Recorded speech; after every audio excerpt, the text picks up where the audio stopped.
Russia Ukraine യുദ്ധം ആരംഭിച്ചതിന് ശേഷം Russia ലോകത്തിന് മുന്നിൽ നിരവധി അത്യാധുനിക തന്ത്രായുധങ്ങൾ അവതരിപ്പിച്ചു. ഇപ്പോൾ ഈ പട്ടികയിൽ പുതുതായി ചേർന്നിരിക്കുന്നത് ലോകത്തിലെ ആദ്യത്തെ nuclear powered cruise missile Burevestnik cruise missile. ഇതൊരു ആണവ ശക്തിയിൽ പ്രവർത്തിക്കുന്ന ക്രൂയിസ് മിസൈൽ ആണ്. ഇതിനകം ഈ ക്രൂയിസ് മിസൈൽസിനെ കുറിച്ചുള്ള ടോപ്പിക് സംസാരിക്കുമ്പോൾ അല്ലെങ്കിൽ ഇതിനെക്കുറിച്ചുള്ള ഒരു ഡിസ്കഷൻ ഇങ്ങനൊരു ടോപ്പിക്കിനുള്ളിലേക്ക് വരുമ്പോൾ തന്നെ ഇതിന് പിന്നിലുള്ള ആദ്യത്തെ ചോദ്യം ഒരു ന്യൂക്ലിയർ റിയാക്ടറിന്റെ മിനിയേച്ചർ വേർഷൻ ചെയ്യുക വളരെ ടഫായ ഒരു ടാസ്ക് ആണ്. അതും ഒരു ക്രൂയിസ് മിസൈലിൽ സെറ്റ് ആകുന്നത് പോലെ ചെറിയ റിയാക്ടറാക്കി മാറ്റി അതിനെ ഒരു ക്രൂയിസ് മിസൈലിൽ ഫിക്സ് ചെയ്ത് ഇത്തരം മിസൈലുകൾ മണിക്കൂറുകളോളം ദിവസങ്ങളോളം ആകാശത്തിൽ പറക്കുക എന്നത് തന്നെ അതിശയകരമാണ്. അപ്പോൾ ഇത് പോസിബിൾ ആണോ ഇല്ലയോ എന്നുള്ളൊരു സംശയം നിങ്ങൾക്കുണ്ടാകും. പക്ഷേ ഇപ്പോൾ റഷ്യ ഔദ്യോഗികമായി പറഞ്ഞിരിക്കുന്നത് ഈ മിസൈൽ യഥാർത്ഥമാണ്, ഞങ്ങൾ ഇതിനകം ഇത് പരീക്ഷിച്ചു, ഇത് 14,000 കിലോമീറ്റർ ദൂരം 8 മണിക്കൂറിലധികം ഇത് ആകാശത്തിൽ സഞ്ചരിച്ചുവെന്ന്. എന്നാൽ ഇത് വിശ്വസിക്കാൻ പറ്റുമോ എന്നുള്ള ചോദ്യമാണ് ഇപ്പോൾ ഉയരുന്നത്. കാരണം ഇത്തരം ആണവ പ്രവർത്തിത മിസൈൽ ആകാശത്ത് പറന്നാൽ അതിന്റെ താപ ഉൽപാദനം ഹീറ്റ് സിഗ്നേച്ചേഴ്സ് മൂലം താഴ്ന്ന ഭ്രമണപഥത്തിലെ ഉപഗ്രഹങ്ങൾക്ക് പോലും അതിനെ എളുപ്പത്തിൽ കണ്ടെത്താൻ സാധിക്കും. കാരണം അതിന് അത്രത്തോളം ഹീറ്റ് എനർജി പ്രൊഡ്യൂസ് ആകും. അപ്പോൾ എങ്ങനെ ഇത് ശത്രു രാജ്യങ്ങളുടെ കണ്ണുകളിൽ നിന്നും മറഞ്ഞു? റഷ്യ ഈ പരീക്ഷണം നടത്തിയിട്ടുണ്ടെങ്കിൽ അമേരിക്കൻ മാധ്യമങ്ങൾ ഇതിനെക്കുറിച്ച് വലിയ രീതിയിൽ റിപ്പോർട്ട് ചെയ്തേനെ. പക്ഷേ ഇപ്പോൾ ഈ ലോകമാധ്യമങ്ങൾ റിപ്പോർട്ട് ചെയ്തത് റഷ്യ ഈ പരീക്ഷണം നടത്തിയെന്ന് മാത്രമാണ്. അതിന്റെ യാഥാർത്ഥ്യത്തെക്കുറിച്ച് ഒരു ഉറപ്പുമില്ല. അത് യഥാർത്ഥമാണോ ഇല്ലയോ എന്നുള്ള വാർത്ത ആരും പുറത്തുവിട്ടില്ല. ഇതിനെക്കുറിച്ചാണ് നമ്മൾ ഈ വീഡിയോയിലൂടെ വിശദമായി അറിയാൻ പോകുന്നത്.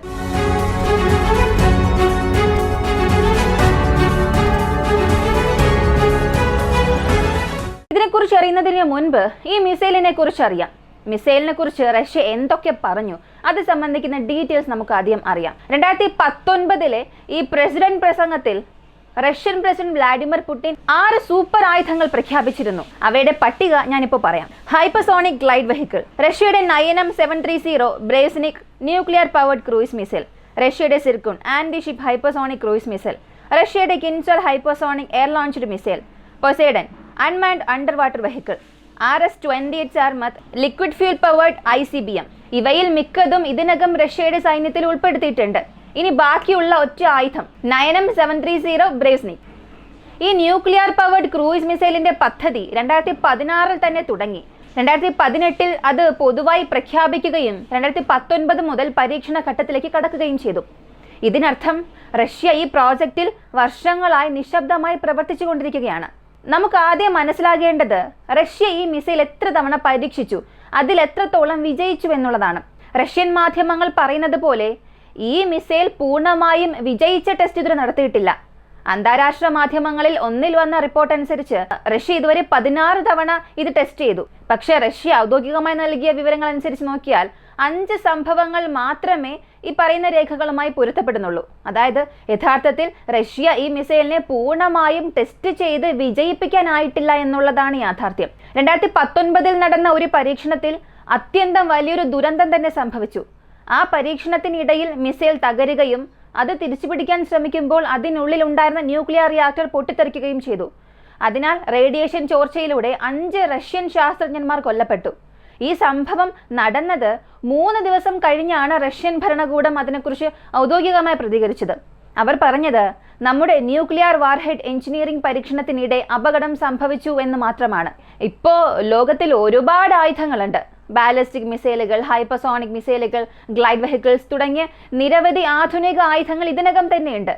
അപ്പോൾ ഇത്തരത്തിലുള്ള ഒരു ന്യൂക്ലിയർ പവർഡ് ക്രൂയിസ് മിസൈൽ വേണമെന്ന് എന്തുകൊണ്ട് റഷ്യ വിചാരിക്കുന്നു? ഇതിന് പിന്നിൽ വളരെ ലളിതമായ ഒരു സൈനിക തന്ത്രമുണ്ട്. ഒരു പുതിയ ആയുധം ഉണ്ടാക്കുമ്പോൾ അത് മുൻപുണ്ടായിരുന്നതിനേക്കാൾ സാങ്കേതികമായും തന്ത്രപരമായും മികച്ചതായിരിക്കണം. അത് നിലവിലെ എല്ലാ തടസ്സങ്ങളും തകർത്ത് കടക്കണം.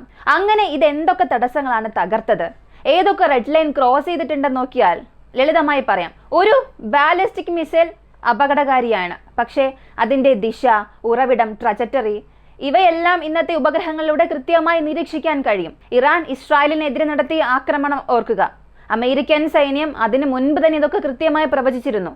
അത്രയും അളവിൽ ബാലിസ്റ്റിക് മിസൈലുകൾ ഉപയോഗിക്കുമ്പോൾ പോലും അവയെ പ്രതിരോധിക്കാൻ സാങ്കേതിക സംവിധാനങ്ങൾ ഇന്ന് ശക്തമാണ്. അതുകൊണ്ട് തന്നെ ബാലിസ്റ്റിക് മിസൈലുകൾ ശക്തമായ ആയുധങ്ങളാണെങ്കിൽ പോലും അവയെ പ്രെഡിക്റ്റ് ചെയ്യാനുള്ള അല്ലെങ്കിൽ കണ്ടെത്താനുള്ള റേഷ്യോ കൂടുമ്പോൾ അവയുടെ വിജയശതമാനം കുറയുകയാണ്. ഇന്നത്തെ ലോകത്ത് ബാലിസ്റ്റിക് മിസൈലുകൾക്കെതിരെ പ്രതിരോധിക്കാനുള്ള സംവിധാനങ്ങൾ അമേരിക്കയുടെ THAAD, ഇസ്രായേലിന്റെ ആരോ സിസ്റ്റം, ഇന്ത്യയുടെ BMW ballistic missile defence system, ഇവയെല്ലാം അത്യന്തം പുരോഗമിച്ചിരിക്കുകയാണ്. അപ്പോൾ ഇത്രയും പ്രതിരോധ സംവിധാനങ്ങളുള്ള ലോകത്ത് റഷ്യ ഒരു പുതിയ മാർഗം തേടിയതാണ്. അത് തന്നെയാണ് ഈ ന്യൂക്ലിയർ പവേർഡ് ക്രൂയിസ് മിസൈൽ. റഷ്യയുടെ പക്കലുള്ള KH-49 എന്ന സീരീസിൽ വളരെ അഡ്വാൻസ്ഡ് ആയിട്ടുള്ള മിസൈൽസ് ഒക്കെ ക്രൂയിസ് മിസൈൽസിൽ 4000 കിലോമീറ്റർ പോകുന്ന രീതിയിൽ അവർ നിർമ്മിച്ചിട്ടുണ്ട്. അപ്പോൾ ഈ ബാരിയർ തകർക്കണമെന്നുണ്ടെങ്കിൽ ക്രൂയിസ് മിസൈലിനെ എങ്ങനെയാണ് ഉപയോഗിക്കേണ്ടത്? ഹൈപ്പർസോണിക് ഗ്ലൈഡ് വെഹിക്കിളിനെ വീണ്ടും അഡ്വാൻസ്മെന്റ് ചെയ്യാം, അല്ലെങ്കിൽ ഈ ഹൈപ്പർസോണിക് ബാലിസ്റ്റിക് മിസൈൽസിനെ, കിൻസാൽ പോലുള്ള മിസൈൽസിനെ ഇവിടെ വീണ്ടും അഡ്വാൻസ്മെന്റ് ചെയ്യാം. പിന്നെയും എന്തുകൊണ്ടാണ് ഇവർ ക്രൂയിസ് മിസൈലിലേക്ക് ഇറങ്ങിയതെന്ന് ചോദിച്ചാൽ അതും ഫ്യൂച്ചറിൽ പ്രഡിക്റ്റബിളായി മാറും. ഹൈപ്പർസോണിക് ഗ്ലൈഡ് വെഹിക്കിൾസ് ഇന്നൊരു പക്ഷേ സുപ്പീരിയർ ആയിരിക്കാം, അതിനാരെക്കൊണ്ടും തടയാൻ കഴിയില്ല, ആരെക്കൊണ്ടും ആ മിസൈലിന്റെ അടുത്തേക്ക് അടുക്കാൻ കഴിയില്ല. പക്ഷേ ഭാവിയിൽ ഇത് ഇങ്ങനെ തന്നെ ആയിരിക്കണം എന്നുള്ള യാതൊരു നിർബന്ധവുമില്ല. അപ്പോൾ പിന്നെ ക്രൂയിസ് മിസൈൽ എന്തുകൊണ്ട് അവിടെ വ്യത്യസ്തമായി മാറുന്നു? ബാലിസ്റ്റിക് മിസൈലുകൾ പോലെ നേരെ പറക്കുന്നവയല്ല ഇവ. ഇവ ഭൂമിയുടെ വളവിനൊപ്പം താഴ്ന്ന ഉയരത്തിൽ പറക്കും. അതുകൊണ്ട് തന്നെ റഡാറുകൾക്ക് അവയെ കണ്ടെത്തുക വളരെ ബുദ്ധിമുട്ടാണ്. റഡാർ തരംഗങ്ങൾ സാധാരണയായി ലൈൻ ഓഫ് സൈറ്റ് അടിസ്ഥാനത്തിലാണ് പ്രവർത്തിക്കുന്നത്. അതായത് ഭൂമിയുടെ വളവിനപ്പുറമുള്ള പ്രദേശങ്ങൾ റഡാറിന് ബ്ലൈൻഡ് സ്പോട്ടായി മാറും. ഒരു മിസൈൽ ഭൂമിയുടെ മുകളിൽ നിന്നും വെറും കുറച്ച് കിലോമീറ്റർ ഉയരത്തിൽ പറന്നാൽ റഡാറിനെ കൊണ്ട് അതിനെ കണ്ടെത്താൻ കഴിയില്ല. ഇതാണ് ക്രൂയിസ് മിസൈലിന്റെ പ്രധാനപ്പെട്ട ഒരു ആനുകൂല്യം. ഇത് hard to detect, hard to defend ആണ്. ഇത് നേരെ തലയ്ക്ക് മുകളിലൂടെ പറക്കുന്ന ഒന്നല്ല. അതുകൊണ്ട് തന്നെ റഡാർ സിഗ്നലുകൾ അത്ര എളുപ്പത്തിൽ പ്രതിഫലിക്കില്ല. അപ്പോൾ ലക്ഷ്യസ്ഥാനത്തിന് എത്തുന്നതിന് മുൻപ് തന്നെ അതിനെ തടയുകയും അത്യന്തം ബുദ്ധിമുട്ടുള്ളതാണ്. അപ്പോൾ റഷ്യയുടെ ഈ ഒരു പുതിയ ആശയം വളരെ ലളിതമാണ്. ബാലിസ്റ്റിക് മിസൈലുകൾ പ്രതിരോധ സംവിധാനങ്ങൾ കൊണ്ട് തടയാം, പക്ഷേ വളരെ താഴ്ന്ന ഉയരത്തിൽ പറക്കുന്ന ന്യൂക്ലിയർ പവേർഡ് ക്രൂയിസ് മിസൈലിനെ ആരാലും തടയാനാകില്ല. ഇതാണ് അവരുടെ ഒരു ഗണിതം. ഇനി ഈ മിസൈലുകളെ എങ്ങനെയെങ്കിലും കണ്ടെത്തിയാലും അതിനെ തടയാനുള്ള പ്രതിരോധ മിസൈലുകൾക്ക് അതിനെ പിടികൂടുക അത്ര എളുപ്പമല്ല. കാരണം ആ മിസൈലുകൾ തത്സമയ പാത തിരുത്തി ഒരു ലൈവ് ഓഫ് പാത്ത് കറക്ഷൻ സംവിധാനം ഉള്ളതാണ്. അതായത് അതിനെ ലക്ഷ്യം വെച്ച് ഒരു ഇന്റർസെപ്റ്റർ മിസൈൽ അയച്ചാലും അത് അടുത്തെത്തുന്ന സമയം ആ മിസൈൽ തന്റെ ദിശ പൂർണ്ണമായും മാറ്റും. ഇത് ഈ ബ്രഹ്മോസ് മിസൈൽ എങ്ങനെയാണോ എസ് ബാൻഡ് ഇവേസീവ് മാനേവേഴ്സ് ചെയ്യുന്നത് അതുപോലെ തന്നെ. അങ്ങനെ ദിശ മാറ്റുന്ന ഒരു മിസൈലിനെ തടയാനുള്ള പ്രതിരോധ സാധ്യതകൾ നേരിയ തോതിൽ കുറയുകയാണ്. അതുകൊണ്ട് തന്നെ റഷ്യ ഇപ്പോൾ ചിന്തിച്ചത് ബാലിസ്റ്റിക് മിസൈലുകൾ ഇത്രയേറെ വെല്ലുവിളികളുണ്ട്, പക്ഷേ അവർക്ക് ഇതിനകം തന്നെ ലോകത്തിലെ വളരെ ശക്തമായ മിസൈലുകൾ 2 ഉണ്ട്. ഒന്ന് RS-24 രണ്ടാമത് RS-28 സാർമത്ത്. ഇങ്ങനെ 2 വെപ്പൺസ് ഉള്ളപ്പോൾ ക്രൂയിസ് മിസൈലിനെ നിർമ്മിക്കണമെന്നുള്ള ഒരു പുതിയ കോൺസെപ്റ്റിനുള്ളിലേക്ക് റഷ്യ വരുന്നു. ഈ കോൺസെപ്റ്റിന്റെ ഒരു പ്രധാനപ്പെട്ട ആശയം എന്താണെന്ന് പറയാം. സാധാരണ ക്രൂയിസ് മിസൈലുകളുടെ പരമാവധി ദൂരം ഏകദേശം 4500 കിലോമീറ്റർ വരെയാണ്. ഇവയിൽ സാധാരണ ഉപയോഗിക്കുന്നത് കൺവെൻഷണൽ ഇന്ധനമാണ്, സോളിഡ് ഫ്യൂവൽ അല്ലെങ്കിൽ ലിക്വിഡ് ഫ്യൂവൽ. സോളിഡ് ഫ്യൂവൽ ഉപയോഗിച്ച് ബൂസ്റ്റ് ചെയ്ത് പിന്നെ എയർ ബ്രീത്തിങ് എഞ്ചിൻ ഉപയോഗിച്ച് മുന്നോട്ട് പോകും. പക്ഷേ റഷ്യ ഇവിടെ എന്ത് ചെയ്തു എന്നറിയണ്ടേ? ഇവർ ഈ മിസൈലിന്റെ ഇന്ധന ഭാഗം പൂർണ്ണമായും മാറ്റി അതിന് പകരം ഒരു ചെറിയ ആണവ റിയാക്ടർ അവിടെ ഘടിപ്പിച്ചു. അപ്പോൾ സാധാരണ മിസൈൽ ഇന്ധനം കത്തിച്ച് ചൂടാക്കുകയും ആ ചൂട് കാറ്റിനൊപ്പം മിശ്രിതമായി ഒരു ജെറ്റ് തള്ളലുണ്ടായി മിസൈൽ മുന്നോട്ട് പോകും. പക്ഷേ ഇവിടെ ആ ഇന്ധനമില്ല, പകരം ആണവ റിയാക്ടറിന്റെ ചെയിൻ റിയാക്ഷൻ മൂലം അത്യന്തം ഉയർന്ന ചൂട് ഉൽപ്പാദിപ്പിക്കുന്നു. ഈ ചൂട് എയർ ഇൻലെറ്റിലൂടെ വരുന്ന വായുവിനെ അതിവേഗം ചൂടാക്കുന്നു. അത് പിന്നെ ടർബൈൻ വഴി പുറത്തേക്ക് തള്ളപ്പെടുമ്പോൾ ആ മർദ്ദത്താൽ മിസൈൽ മുന്നോട്ട് പോവുകയും ചെയ്യുന്നു. ഇത് തന്നെയാണ് ഇതിൻ്റെ ഒരു അടിസ്ഥാന പ്രവർത്തന രീതി. ഇന്ധനമില്ല, റിയാക്ടർ മാത്രം. അതുകൊണ്ട് തന്നെ പരിധിയില്ലാത്ത റേഞ്ചുമുണ്ട്. ഇപ്പോൾ മിസൈൽ എന്താണ്, മിസൈൽ എങ്ങനെ പ്രവർത്തിക്കുന്നു, വർക്കിംഗ് എല്ലാം നിങ്ങൾക്ക് മനസ്സിലായിട്ടുണ്ടാകും. എന്നാൽ ഇത് പ്രായോഗികമായി സാധ്യമാണോ, നിർമ്മിക്കാൻ കഴിയുമോ എന്ന് ചോദിച്ചാൽ അതിനുള്ള ഉത്തരം 2 രീതിയിൽ പറയാം. ഒന്ന്, ഫിസിക്കലി ഇത് നമുക്ക് നിർമ്മിക്കാൻ സാധിക്കും, കാരണം റഷ്യ ഇതിനകം ഇത് പരീക്ഷിച്ചു എന്ന് അവകാശപ്പെടുന്നുണ്ട്. പക്ഷെ ടെക്നിക്കലി അതിന് വലിയ മുന്നേറ്റം ആവശ്യമുണ്ട്. ഇതിനാൽ റഷ്യ മുൻപ് ചില പരീക്ഷണങ്ങൾ നടത്തി. ഉദാഹരണത്തിന് പൊസൈഡൻ എന്നു പേരുള്ള ഒരു ആണവ ടോർപിഡോ അവർ വികസിപ്പിച്ചു. അത് വെള്ളത്തിനടിയിൽ നീങ്ങുന്ന ഒരു nuclear powered under water vehicle ആണ് എന്ന് അവർ പ്രഖ്യാപിച്ചു. ഇത് ചെയ്യുന്നത് ഇത് ഒരിക്കലും തീരാത്ത റേഞ്ചാണ്. കടലിനുള്ളിൽ എവിടെയും അത് സഞ്ചരിക്കും. അത് എവിടെയാണെന്ന് എതിരാളിക്ക് അറിയാനേ കഴിയില്ല. പക്ഷേ അതിനെ ഡിറ്റോണേറ്റ് ചെയ്യാനുള്ള ഒരു കമാൻഡ് കിട്ടും. അത്ഭുതകരമായ കൃത്യതയോടുകൂടി ഒരു ആണവ സ്ഫോടനം നടപ്പാക്കും. ഒരു 2 മെഗാടൺ കരുത്തുള്ള പൊട്ടിത്തെറിയാൽ സുനാമി പോലുള്ള ഭീമമായ റേഡിയേഷൻ തരംഗം കടലിൽ പടർന്നു പോകും. അപ്പോൾ അവ ലക്ഷ്യം വെച്ച രാജ്യത്തിന്റെ തീരപ്രദേശങ്ങളെ പൂർണ്ണമായും നശിപ്പിക്കും. അങ്ങനെ തീരപ്രദേശങ്ങൾ തകർന്നു പോയാൽ ആ രാജ്യത്തിന്റെ സാമ്പത്തിക വ്യവസ്ഥ തന്നെ തകർന്നു പോകും. അതുകൊണ്ട് തന്നെ ഇങ്ങനെയുള്ള ആണവ ശക്തിയുള്ള പ്രൊപ്പൽഷൻ ആശയം ഇവിടെ ഈ ക്രൂയിസ് മിസൈലുകളിലേക്കും കൊണ്ടുവരാനുള്ള സാധ്യതയാണ് റഷ്യ അന്വേഷിക്കുന്നത്. അതായത് സിദ്ധാന്തത്തിൽ ഇതെല്ലാം സാധ്യമാണ്, പക്ഷേ പ്രായോഗികമായി ചെയ്യുമ്പോൾ വൻതോതിലുള്ള സാങ്കേതിക പുരോഗതി, സുരക്ഷിത എഞ്ചിനീയറിംഗ്, ചൂട് നിയന്ത്രിത സംവിധാനങ്ങൾ എല്ലാം ആവശ്യമാണ്.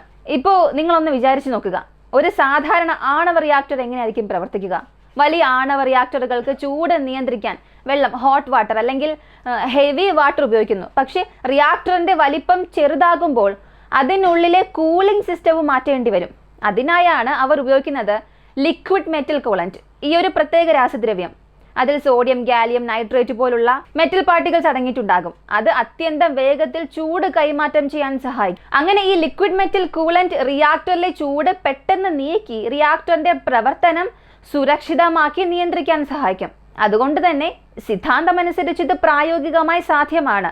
അങ്ങനെയാണെങ്കിൽ റഷ്യ ഈ മിസൈൽ ഉണ്ടാക്കാനുള്ള സാധ്യതയുണ്ടോ എന്ന് ചോദിച്ചാൽ അത് പറയാൻ കഴിയില്ല.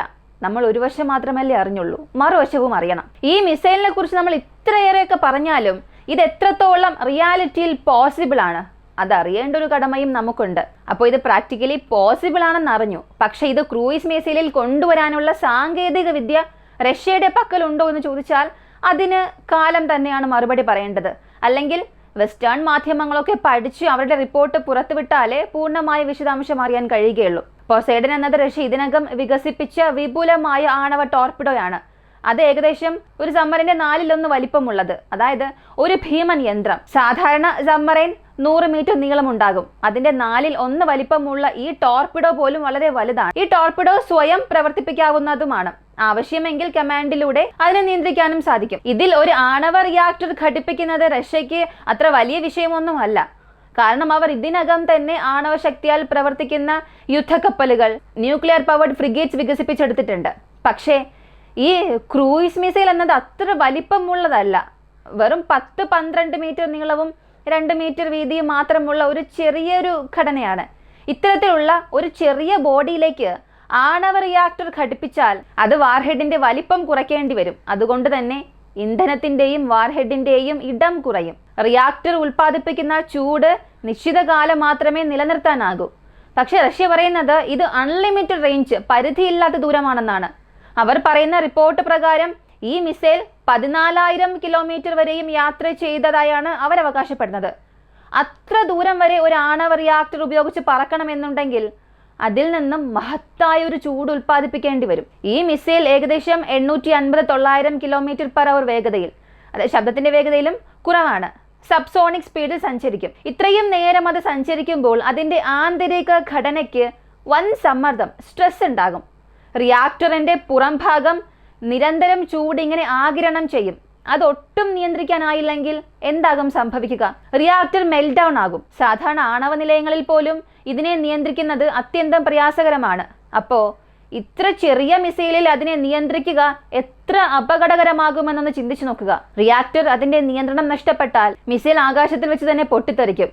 അതോടെ ഭൂമിയിലേക്ക് ആണവ കിരണ വ്യാപനം, ന്യൂക്ലിയർ ഫോളോട്ട് ഉണ്ടാകും. അതൊരു ഭീമൻ ദുരന്തമായി തന്നെ മാറും. അത് താഴെയുള്ള അത് ഏത് രാജ്യമായിക്കോട്ടെ, ആ രാജ്യത്തിനും അവിടെയുള്ള ജനങ്ങൾക്കും ദീർഘകാലത്തെ നാശമായിരിക്കും വിതയ്ക്കുക. അതിനാൽ ഇതിലെല്ലാം റഷ്യ പൂർണ്ണമായി വിജയിച്ചു എന്നൊന്നും വ്യക്തമല്ല. വെസ്റ്റേൺ മാധ്യമങ്ങൾ ഇതിനകം പറഞ്ഞിരിക്കുന്നത് ഇത് പ്രചാരണം മാത്രമാണ്. ഇത്തരമൊരു മിസൈൽ യഥാർത്ഥത്തിൽ നിലവിലില്ല എന്നാണ് പറയുന്നത്. പക്ഷെ ഇവിടെ ഒരു കാര്യം നിഷേധിക്കാനാകില്ല, ഒരു ആണവ അപകടം നടന്നിട്ടുണ്ട്. അത് നടന്നത് 2019-ലാണ്. ഇപ്പോൾ 2025, 6 വർഷം കഴിഞ്ഞു.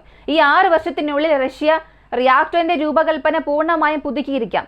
ഇന്ന് സാങ്കേതിക വിദ്യ അത്രയും പുരോഗമിച്ചിട്ടുണ്ടല്ലോ, അസാധ്യം എന്ന വാക്ക് തന്നെ ഇല്ല. അതുകൊണ്ട് തന്നെ ഈ ആണവ ക്രൂയിസ് മിസൈൽ ടെസ്റ്റ് നടന്നിട്ടുണ്ടാകാനുള്ള സാധ്യത വളരെ കൂടുതലാണ്. പക്ഷെ അതിനെ പൂർണ്ണമായും ആണവ എഞ്ചിനിൽ മാത്രം പ്രവർത്തിപ്പിച്ചിട്ടുണ്ടോ എന്നുള്ളതാണ് സംശയം. കാരണം റഷ്യൻ പ്രതിരോധ മന്ത്രാലയത്തിന്റെ ഔദ്യോഗിക പേജിൽ അവർ പറഞ്ഞിരിക്കുന്നത് ഈ മിസൈലിന്റെ ആദ്യഘട്ടത്തിൽ സോളിഡ് ഫ്യൂവൽ റോക്കറ്റ് മോട്ടറാണ് ഉപയോഗിച്ചത്. അതായത് ആണവ റിയാക്ടർ ഓൺ ആകുന്നതിന് മുൻപ് ഇത് സോളിഡ് ഫ്യൂവൽ ഉപയോഗിച്ച് പറക്കും. അതുകൊണ്ട് തന്നെ ആണവ റിയാക്ടർ പ്രവർത്തനം ആരംഭിക്കുന്നത് വരെ ഈ മിസൈൽ സാധാരണ ക്രൂയിസ് മിസൈൽ പോലെ തന്നെയായിരിക്കും പ്രവർത്തിക്കുക. ഇപ്പോൾ നിങ്ങൾക്ക് മനസ്സിലായിട്ടുണ്ടാകും റഷ്യ അടുത്തിടെ നടത്തിയ ഈ പരീക്ഷണം യഥാർത്ഥമാണോ, അല്ലെങ്കിൽ ലോകത്തിന് മുന്നിൽ ഞങ്ങൾ ഇത്ര ശക്തരാണ് എന്ന് കാണിക്കാൻ വേണ്ടിയാണോ ഇവരിത് ചെയ്തത് എന്നുള്ളതൊന്നും ഇപ്പോൾ വ്യക്തമല്ല. പക്ഷേ പേപ്പർ അടിസ്ഥാനത്തിൽ റഷ്യ ഔദ്യോഗികമായി പ്രഖ്യാപിച്ചിരിക്കുന്നതനുസരിച്ച് ഇത് ലോകത്തിലെ ഏറ്റവും അപകടകരമായ ആണവ മിസൈലുകളിൽ ഒന്നാണ്. ഇതിനെ എളുപ്പത്തിൽ കണ്ടെത്താനാകില്ല. എപ്പോൾ വേണമെങ്കിലും എവിടെ വേണമെങ്കിലും ആകാശത്തിൽ സഞ്ചരിക്കാൻ ഇവയ്ക്ക് കഴിയും. ഈ മിസൈലിന്റെ പ്രധാനപ്പെട്ട ഒരു സവിശേഷത എന്തെന്നാൽ ഇത് ലോ എർത്ത് ഓർബിറ്റ് വരെ പോകാൻ കഴിയും. സാധാരണയായി ഒരു മിസൈൽ 50 മീറ്റർ ഉയരത്തിൽ പറക്കും. പക്ഷെ ഇത് അതിലും താഴ്ന്ന ലോ ആൾട്ടിറ്റ്യൂഡിൽ സഞ്ചരിക്കും. അതുകൊണ്ട് തന്നെ റഡാറിന് ഉപഗ്രഹങ്ങൾക്കും ഇതിനെ കാണാൻ കഴിയില്ല.